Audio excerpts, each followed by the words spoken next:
negosyante ang naging susi para mabuking ng Bureau of Customs ang bentahan ng mga nakumpiskang ukay-ukay. Ang modus, isinalaysay ng biktima. Balitang hatid ni June Veneracion, exclusive.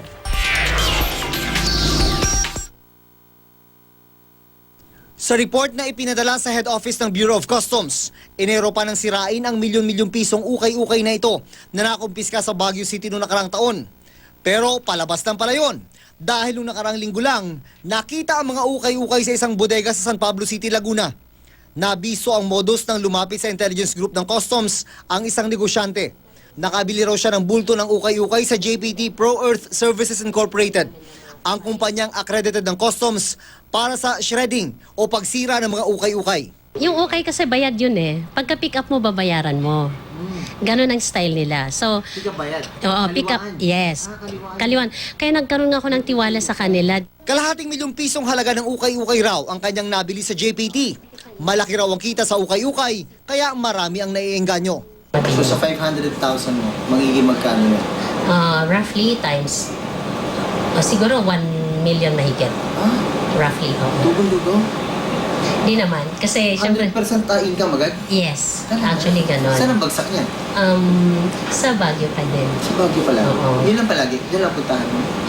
Meron din dito sa Manila. Wala raw siyang naging problema sa transaksyon sa ukay-ukay. Pero ang sumablay, ang 4 na milyong pisong transaksyon niya pa rin sa JPT para sa pagbili ng kumpiskadong peking produkto, kaya siya nagreklamo. Patuloy pa rin naming hinihintay ang panig ng JPT hanggang ngayon. Sa ilalim ng batas, dapat sirain ang mga nakukumpiskang ukay-ukay at mga counterfeit product. Nagsasagawa na ngayon ng malalimang investigasyon ng Customs para malaman kung sino ang mga tiwaling tauhan at opisyal nito na dapat paparusahan. 8 taga Port of San Fernando ang nakapirma sa report na nakita nila mismo ang shredding ng ukay-ukay sa pasilidad ng JPT sa Laguna. And I think, ang sabi ko nga, this is just a tip of the iceberg. Ngayon lang namin na-discover ito. Baka yung mga previous na mga for condemnation din, ganun din ang nangyayari. Nagulat daw ang District Collector ng Port of San Fernando nang marinig ang balita. Dahil ang report daw sa kanya ay sinira na ang mga ukay-ukay.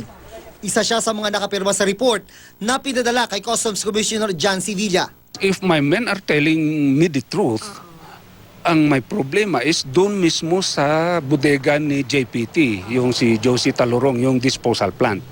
Baka responsibilidad nila yon. During December 23 to the first working day of January, sila ang nakaklose yung bodega niya. Kung may nailabas doon, then that's part of our investigation.